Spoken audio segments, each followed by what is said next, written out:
kalian kepada Allah di surga.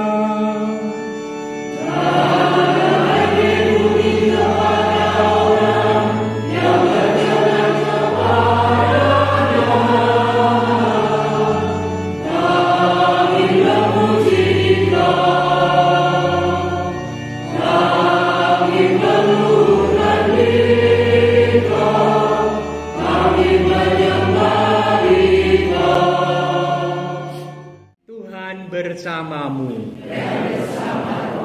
Inilah Injil Yesus Kristus menurut Markus. Lalu datanglah ibu dan saudara-saudara Yesus. Sementara berdiri di luar, mereka menyuruh orang memanggil Yesus. Ada orang banyak duduk mengelilingi dia. Mereka berkata kepada Yesus, "Lihat, ibu dan saudara-saudaramu ada di luar dan berusaha menemui engkau." Jawab Yesus kepada mereka, "Siapakah ibuku dan siapakah saudara-saudaraku?" Yesus memandang orang-orang yang duduk di sekelilingnya itu dan berkata, "Inilah ibuku dan saudara-saudaraku. Siapa saja yang melakukan kehendak Allah, dialah saudaraku laki-laki, saudaraku perempuan, dan ibuku." Demikianlah Injil Tuhan. Terpujilah Kristus.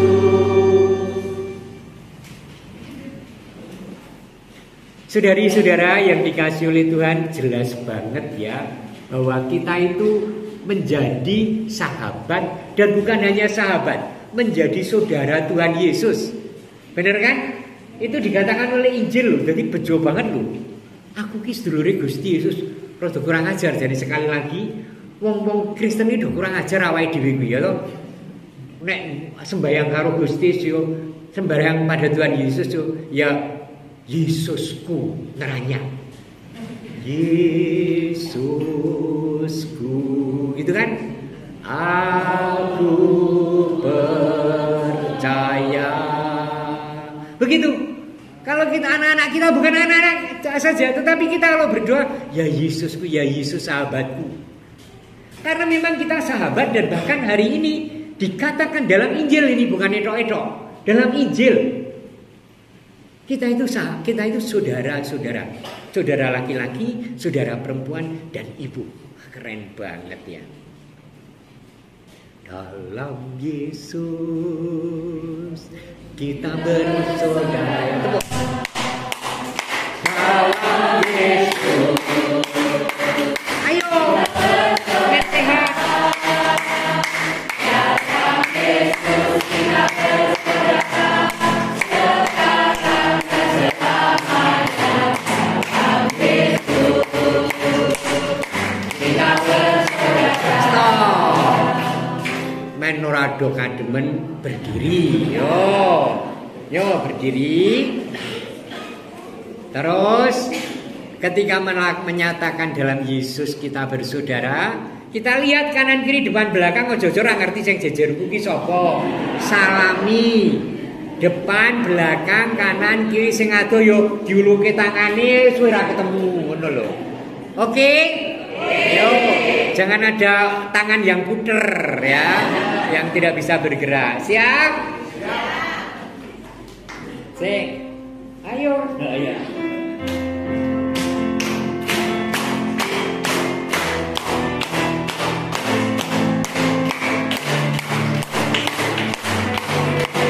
Yo, semua nyanyi.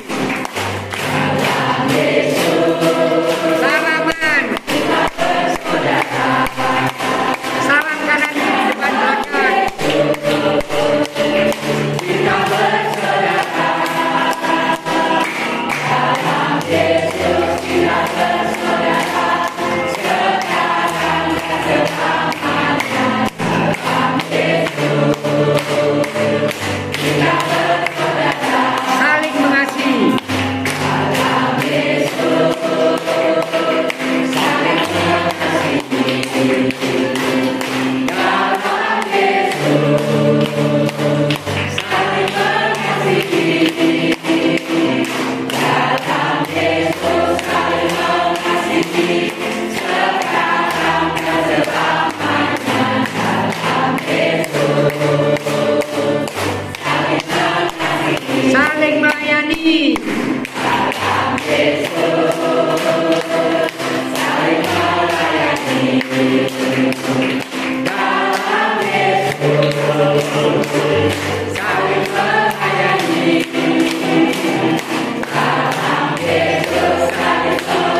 Wes kaya persekutuan doa karismatik ya toh.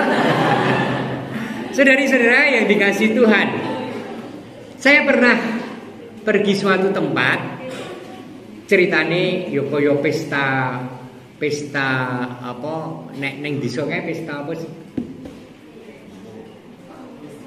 Ora pesta ku yo perayaan desa lah, ya kan?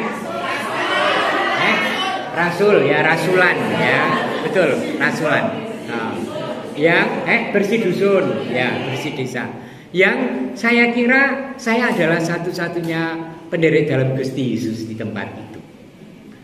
Saya juga tidak memperkenalkan diri, wong saya memang diundang terus ya terlibat dengan rame-rame pesta meriah.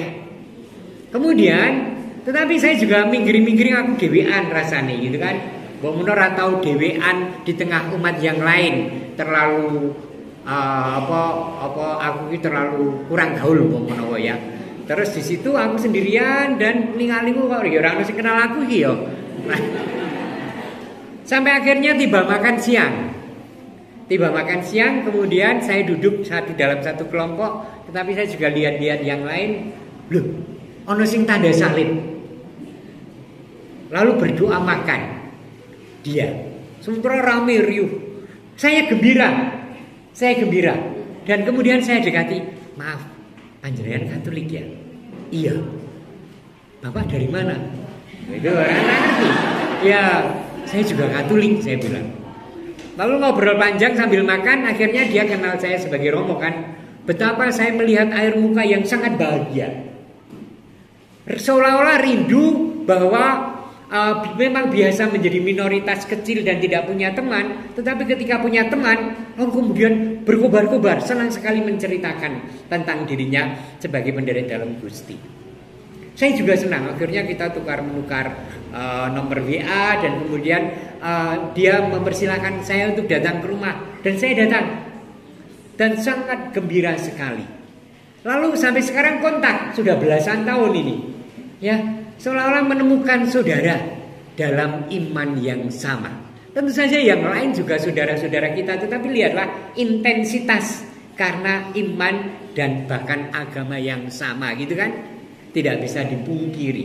Nah, saudari-saudara yang dikasihi Tuhan, hari ini Injil itu bercerita tentang siapa saudara-saudara, siapa ibu dari Tuhan Yesus.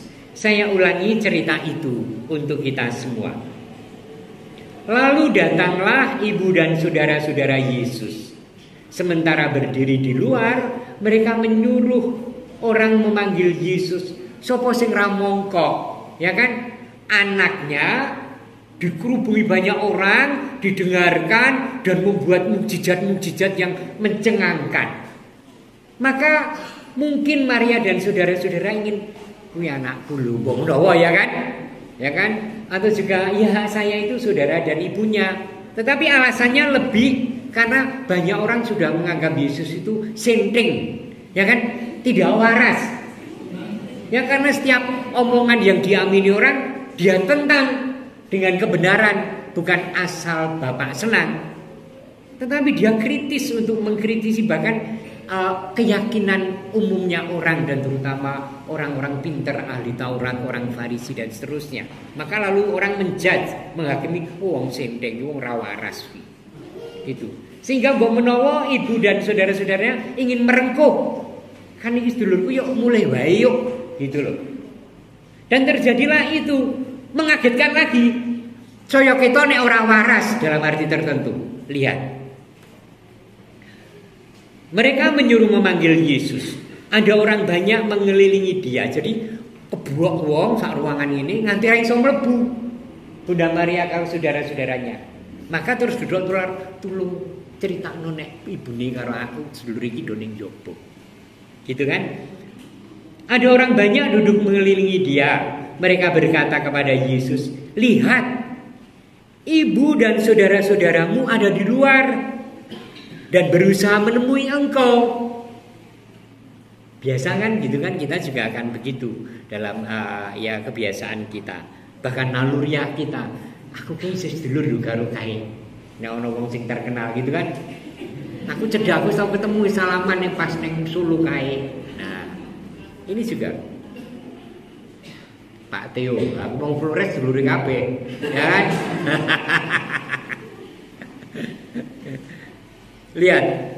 Lihat, ibu dan saudara-saudaramu ada di luar berusaha menemui engkau. Jawab Yesus kepada mereka, siapakah ibuku? Siapakah saudara-saudaraku? Kaget, ya kan? Loh, kok dipaitu? Loh, kok ditolak ibune dhewe, sedulur-sedulurnya sendiri? Kok ditolak dengan mengatakan siapakah ibuku? Siapakah saudara-saudaraku? Yesus lalu memandang orang-orang yang ada duduk di sekelilingnya itu dan berkata, inilah saudara-saudaraku, inilah ibuku, inilah saudara-saudaraku. Siapa saja yang melakukan kehendak Allah, dialah saudaraku laki-laki, saudaraku perempuan, dan ibuku. Kaget ngaku iki bener tenan ra waras. Ya, lihat. Tetapi apa yang ada di balik itu? Apakah Yesus sedang menarik diri atau menjauhkan diri dari persaudaraan dengan ibu dan saudara-saudaranya? Enggak. Bahkan Yesus memperluas persaudaraan itu. Relasi itu bukan hanya soal hubungan darah, isih mambu sedulur, bukan. Yesus ingin mengatakan bahwa dia memang ibuku secara darah, dia memang saudara-saudaraku secara keturunan. Tetapi bukan itu. Mereka ini pelaksana firman. Ibuku ini pelaksana kehendak Allah. Dialah ibuku.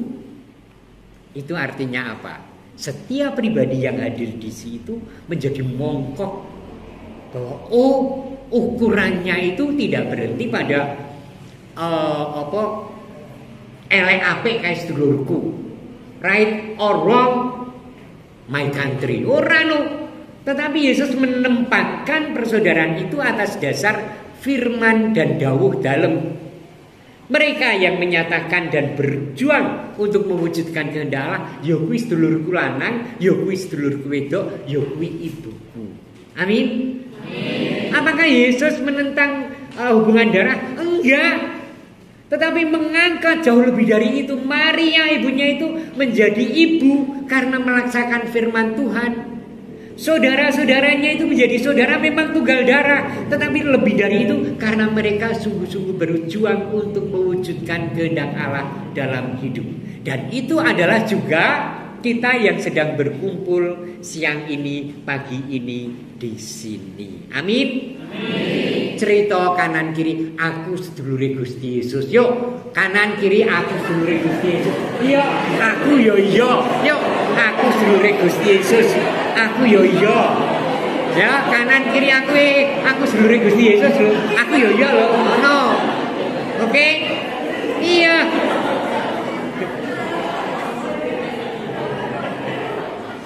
Dan itu sangat injili, ya kan? Berdasarkan Injil.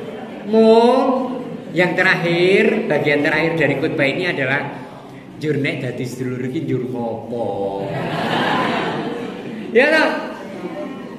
Tuduhno, tunjukkanlah bahwa saya ini saudara Tuhan. Lah kacang mongso ninggalno lanjaran, buah tidak jauh dari pohon. Maka nek aku sedulure Gusti Yesus, duduhno ning uripmu, tunjukkanlah di dalam hidup bahwa watak-watekku, enteng nyambut gawiku, ringan hatiku untuk berbagi dan berbelas kasih pada orang lain, rengkuan paseduluranku memang menyatakan kehendak Allah dalam hidup kita. Amin. Sebagaimana Tuhan melakukan itu untuk kita. Aku jadi sedulure, aku diopeni, aku disayang, aku difasilitasi oleh Tuhan, aku sehat, rezeki sehari-hariku ada, aku punya pengharapan dan iman dan seterusnya. Maka itu pula yang kita bawa kepada persaudaraan satu terhadap yang lain. Ojo malah bebojonan wae jutaan. Kamu kok sak omah. ya toh. Ojo malah kakang adi bengkerengan perkara warisan. Ya banyak kan, ini bukan di Wuryantara, bukan di tempat lain nek ora ya di Wuryantara ya dalam Yesus. Begitu. Amin. Semangat terus menghidupi iman. Amin.